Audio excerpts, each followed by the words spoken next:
রোহিঙ্গা সংকট নিরসনে আন্তর্জাতিক সম্মেলন করবে ঢাকা। মালয়েশিয়ার সহযোগিতা কামনা, আসিয়ানে বাংলাদেশকে অন্তর্ভুক্ত করার দাবি।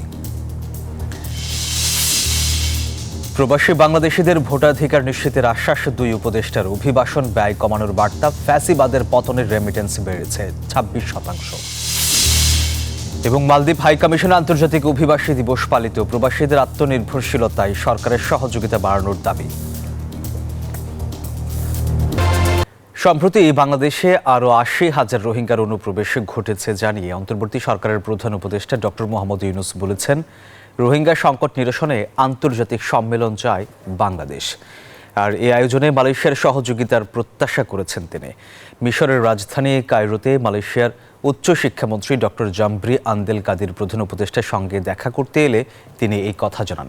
মালয়েশিয়ায় বাংলাদেশিদের কর্মসংস্থান বৃদ্ধি এবং সেখানকার বিশ্ববিদ্যালয়গুলোতে বাংলাদেশি ছাত্রছাত্রীদের আরও বেশি সংখ্যায় পড়ার সুযোগ কী করে নিশ্চিত করা যায় সে বিষয়েও মালয়েশিয়ার মন্ত্রীর সঙ্গে আলোচনা করেন প্রধান উপদেষ্টা। অর্থনৈতিক জোট আসিয়ানে বাংলাদেশকে অন্তর্ভুক্ত করার বিষয় নিয়েও আলোচনা হয় বৈঠকে। আলোচনায় অধ্যাপক ইউনূস বলেন, ২০২৬ সালের প্রথমার্ধে জাতীয় নির্বাচন করতে চায় তার সরকার। এই রিজিওনাল কোঅপারেশন রিলেটেড যতগুলো ফোরাম আছে সেইগুলো ফোরামে উনি আসলে বাংলাদেশে একটা শক্ত প্রেজেন্স চাচ্ছেন, শক্তভাবে যেন বাংলাদেশের ইন্টারেস্টগুলো তুলে ধরা। এই জন্য দেখবেন যে উনি সার্কের রিভাইভালের কথা বলেছেন, আসিয়ানে জয়নিং এর কথা বলেছেন। অনেকগুলো মেজরিটি মুসলিম নেশনগুলোর এটা একটা ফোরাম, সেখানে বাংলাদেশের অনেকগুলো কথা আসবে। বাংলাদেশের তাদের সাথে ট্রেড সম্পর্ক বাড়ানোর চেষ্টা করছে। প্রবাসী বাংলাদেশিদের ভোটাধিকার নিশ্চিতে সর্বাত্মক সহযোগিতার আশ্বাস দিয়েছেন অন্তর্বর্তী সরকারের দুই উপদেষ্টা অধ্যাপক আসিফ নজরুল এবং আসিফ মাহমুদ সজীব ভূঁইয়া। বুধবার জাতীয় প্রবাসী দিবসের আলোচনা সভায় এমন প্রতিশ্রুতি দেন তারা। অঙ্গীকার করেন অভিবাসন ব্যয় কমানোর। এ সময় আইন উপদেষ্টা বলেন, হাসিনা সরকারের পতনের পর রেমিটেন্স বেড়েছে 26%। জুলাই অভ্যুত্থানে শুধু দেশে নয়, বিদেশের মাটিতেও সরব ছিলেন প্রবাসী বাংলাদেশিরা।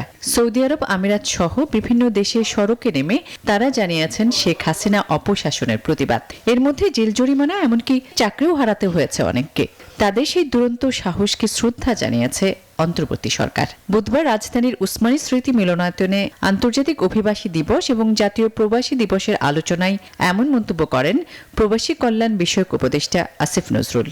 প্রবাসীরা সবচেয়ে বেশি পছন্দ করে ইসলামী ব্যাংকগুলোতে টাকা পাঠাতে, আর ফ্যাসিস্ট হাসিনা সরকার লুট করার জন্য বেছে নিয়েছিল ইসলামী ব্যাংকগুলোকে। চেষ্টা করব আপনাদের হয়রানি কমানোর জন্য আমাদের মন্ত্রণালয় থেকে যতটুকু করা সেটা করব। আমাদের আসলে মাইন্ডসেটটা পরিবর্তন করা দরকার। মাইন্ডসেট পরিবর্তন না করলে এটা সম্ভব না, আমরা যতই উপর থেকে নির্দেশ দিই। এ সময় অভিবাসন ব্যয় কমাতে কাজ চলছে বলে জানান তিনি। জানান, আগের বছরের তুলনায় রেমিটেন্স প্রবাহ বেড়েছে। আমাদের সরকার দায়িত্ব নেওয়ার পরে পূর্ববর্তী বছরে এই সময়ের তুলনায় আমাদের রেমিটেন্স 26% বৃদ্ধি পেয়েছে। যত রেমিটেন্স যোদ্ধা আছেন পৃথিবীর 176টা দেশে বাংলাদেশের রেমিটেন্স যোদ্ধা আছেন। আপনাদের সবার প্রতি বর্তমান সরকারের পক্ষ থেকে, বাংলাদেশের মানুষের পক্ষ থেকে গভীর কৃতজ্ঞতা জানাচ্ছি। অনুষ্ঠানে যোগ দিয়ে প্রবাসীদের ভোটাধিকার নিশ্চিতে নির্বাচন কমিশনকে সর্বাত্মক সহযোগিতার অঙ্গীকার করেন স্থানীয় সরকার উপদেষ্টা আসিফ মাহমুদ সজীব ভূঁইয়া। পরিবার পরিজন থেকে দূরে থেকে দেশের জন্য কাজ করে যাচ্ছেন, অক্লান্ত পরিশ্রম করে যাচ্ছেন। তারা যেন দেশ গঠনে, সরকার গঠনে সবচেয়ে গুরুত্বপূর্ণ মতামত দেওয়ার যে অধিকার, ভোটাধিকার, সেটা পান এবং সেটা নিশ্চিত করার জন্য সরকার সর্বোচ্চ চেষ্টা করবে। অনুষ্ঠানে রেমিটেন্স প্রবাহে গুরুত্বপূর্ণ ভূমিকা রাখায় 10 ব্যাংক ও আর্থিক প্রতিষ্ঠানকে সম্মাননা দেয়া হয়। সম্মান জানানো হয় 56 জন সিআইপিকে।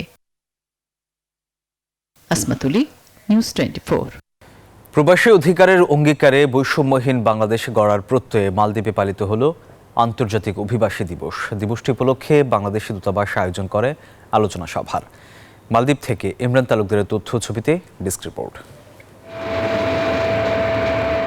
দ্বীপরাষ্ট্র মালদ্বীপে কর্মরত বিদেশি কর্মীদের অর্ধেকের বেশি বাংলাদেশি। হোটেল, মোটেল থেকে শিক্ষা, সবখানে দিনকে দিন বাড়ছে বাংলাদেশিদের নাম।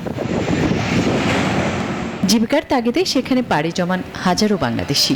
সেখানে তাদের শ্রম ও ঘামে অর্জিত অর্থ আসছে দেশে, কিন্তু তারা প্রতিনিয়তই বিদেশের মাটিতে নানা কারণে হন হয়রানির শিকার।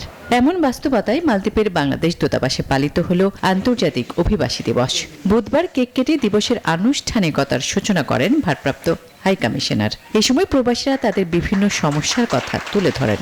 আমরা জানি শহীদ সাহেবের আমলে যে রেমিটেন্স যাইতো তার চাইতে বর্তমান যে আমাদের প্রধান উপদেষ্টা আছে উনি যে দেশ চালাইতেছেন আগের চাইতে অনেক রেমিটেন্স বৃদ্ধি পাইছে। যাই হোক আমরা সবাই দেশের জন্য খেয়াল রাখবো। ভারপ্রাপ্ত হাই কমিশনার বলেন, বৈষম্যহীন দেশ গঠনের সুযোগ কাজে লাগাতে হলে প্রবাসীদের বৈধ পথে পাঠাতে হবে রেমিটেন্স।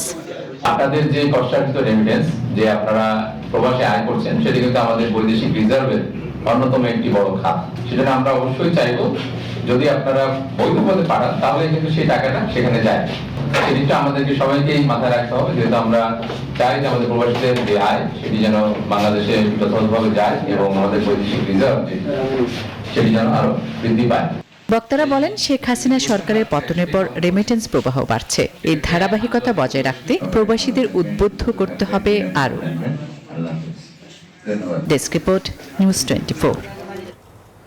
ভারতের সংবিধানের অন্যতম রূপকার বাবা সাহেব ভীমরাও আম্বেদকরকে অবমাননার প্রতিবাদে অচল ভারতীয় সংসদের দুই কক্ষ। আম্বেদকরের নাম নেয়া ইদানিং একটা ফ্যাশন হয়ে দাঁড়িয়েছে। এই মন্তব্যের জেরে বিরোধীদের তোপের মুখে পড়েন অমিত শাহ। বিরোধীদের দাবি, এই ঘটনায় স্বরাষ্ট্রমন্ত্রীকে ক্ষমা চাইতে হবে। তবে নরেন্দ্র মোদীর অভিযোগ, অমিতের বক্তব্যের ভুল ব্যাখ্যা করে ফায়দা নিতে চায় বিরোধীরা। ভগবান রাম কা চিত্র ভি মিলেগা। সংবিধানের ৭৫ বছর পূর্তি উপলক্ষে মঙ্গলবার সংসদে বিতর্ক সভায় অংশ নিয়েছিলেন অমিত শাহ। সংবিধান বিতর্কে কংগ্রেসকে আক্রমণ করতে গিয়ে বলেন, আম্বেদকরের নাম নেয়া ইদানিং ফ্যাশন হয়ে দাঁড়িয়েছে। और उन्होंने जो संविधान लिखा गया था इसके अनुरूप घटनाओं को। অমিত শাহের এই মন্তব্যকে হাতিয়ার করে ক্ষোভ ছাড়ে ভারতীয় কংগ্রেস দল। বুধবার সকালে ভারতের সংবিধানের অন্যতম রূপকার বাবা সাহেব ভীমরাও আম্বেদকরকে অবমাননার প্রতিবাদে সংসদের বাইরে কংগ্রেস সদস্যরা বিক্ষোভ করেন। দাবি তোলেন অমিত শাহর পদত্যাগের। সরকার ও বিরোধী পক্ষের তীব্র বিতণ্ডতায় লোকসভা ও রাজ্যসভার অধিবেশন বুধবার বেলা ২টা পর্যন্ত মুলতবি হয়ে যায়। এ নিয়ে সামাজিক যোগাযোগ মাধ্যমে প্রতিক্রিয়া জানান ভারতের প্রধানমন্ত্রী নরেন্দ্র মোদী। বলেন, ভারতবাসী দেখেছে একটি পরিবারতান্ত্রিক দল কিভাবে আম্বেদকরকে অপমান করেছে। মোদীর দাবি, স্বরাষ্ট্রমন্ত্রী নয় বরং ভারতীয় সংবিধানের এই রূপকারকে বারংবার অবমাননা করেছে কংগ্রেস দল। আসমাতুলি, নিউজ 24। বেকারত্ব দূর করে নতুন কর্মসংস্থান সৃষ্টিতে জনশক্তি রপ্তানির দিকে বেশি নজর দেওয়ার পরামর্শ দিয়েছেন অর্থনীতিবিদ অধ্যাপক আনু মোহাম্মদ।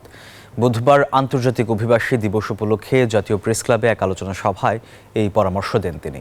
ইউরোপ ও উন্নত বিশ্বের শ্রমবাজার সম্প্রসারণ, অভিবাসন খাতের সংস্কারের লক্ষ্যে এই আলোচনা সভার আয়োজন করে সাপ্তাহিক প্রবাসন। সভায় বক্তারা উন্নত বিশ্বের শ্রমবাজার সম্প্রসারণে সংশ্লিষ্ট দেশের ভিসা জটিলতা কমাতে সরকারকে মনোযোগী হবার আহ্বান জানান। সভায় মাইগ্রেশন বিশেষজ্ঞ আসিফ মনির বলেন, বিদেশে চাহিদা অনুযায়ী আন্তর্জাতিক মানের দক্ষতা সম্পন্ন জনশক্তি তৈরি করতে সরকারকে নিতে হবে বিশেষ উদ্যোগ। কর্মসংস্থানের সমস্যাটা এতই প্রকট, এই যে গত জুলাই আগস্টের যে আন্দোলনটা, এই আন্দোলনেরও কেন্দ্রীয় বিষয় ছিল আসলে কর্মসংস্থান। কর্মসংস্থানের যে অনিশ্চয়তা, সেই অনিশ্চয়তা থেকেই আন্দোলনটা শুরু।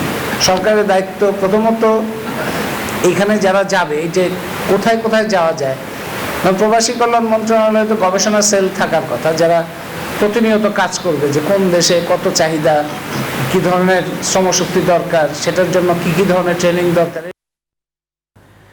মহান বিজয় দিবস উপলক্ষে দোয়া ও আলোচনা সভার আয়োজন করেছে বাংলাদেশের জাতীয়তাবাদী দল বিএনপি মালয়েশিয়ার চৌকিট শাখা। চৌকিট শাখা বিএনপির সভাপতি মোহাম্মদ জহিরুল ইসলাম জহিরের সভাপতিত্বে কুয়ালালামপুরের একটি হোটেলে এই সভার আয়োজন করা হয়। এতে প্রধান অতিথি ছিলেন মালয়েশিয়া বিএনপির প্রতিষ্ঠাতা সভাপতি ডক্টর মোহাম্মদ বুরহান। প্রধান বক্তা ছিলেন মালয়েশিয়া বিএনপির সিনিয়র নেতা শহীদুল্লাহ শহীদ। এ সময় আরও বক্তব্য রাখেন মিনহাজ মণ্ডল, ডক্টর উম্মে হাবিবা, বাবুল হোসেন সহ আরও অনেকেই।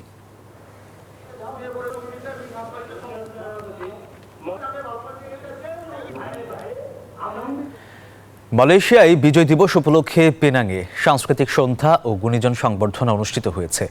বিএনপি পেনাং ও কেডাহ শাখার উদ্যোগে অনুষ্ঠিত এই আয়োজনে অতিথি ছিলেন পেনাং কেডাহ শাখার ভারপ্রাপ্ত সভাপতি হাজী মোহাম্মদ গোলাপ হোসেন, সহসভাপতি মোহাম্মদ বুলবুল আহমেদ এবং সহসভাপতি ফয়সাল হোসেন সহ অনেকেই।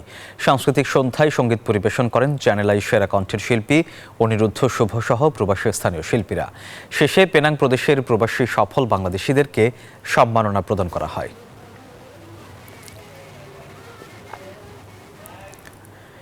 বিজয় দিবস উদযাপন উপলক্ষে আলোচনা সভার আয়োজন করে সৌদি আরব পশ্চিমাঞ্চল স্বেচ্ছাসেবক দলের অন্তর্ভুক্ত আজিজিয়া আঞ্চলিক কমিটি।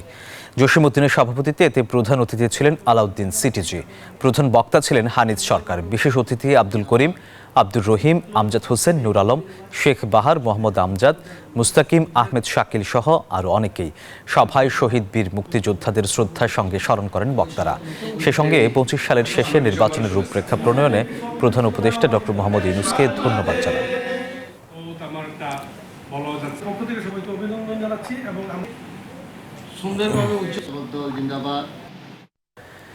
নিজস্ব অর্থায়নে প্রবাসীদের আবাসন সুবিধা প্রকল্প বাস্তবায়নের লক্ষ্যে লেবাননে প্রবাসী ফাউন্ডেশনের কার্যক্রম শুরু হয়েছে। এ নিয়ে এক অনুষ্ঠানের আয়োজন করা হয়। জাকির হোসেন রতনের সভাপতিত্বে এতে প্রধান অতিথি ছিলেন বিল্লাল হোসেন তুষার। সংক্ষিপ্ত আলোচনা, মিলাদ মাহফিল ও দোয়ার মধ্য দিয়ে অনুষ্ঠানের সূচনা হয়। দোয়া পরিচালনা করেন রফিকুল ইসলাম দেওয়ান। পরে ফাউন্ডেশনের উদ্যোক্তারা বলেন, বিদেশ ফেরত অবহেলিত প্রবাসীদের আবাসন সুবিধা দিতেই এমন প্রচেষ্টা। কাঙ্ক্ষিত লক্ষ্য অর্জন না হওয়া পর্যন্ত তাদের এই প্রচেষ্টা অব্যাহত রাখার প্রতিশ্রুতি দেন তারা।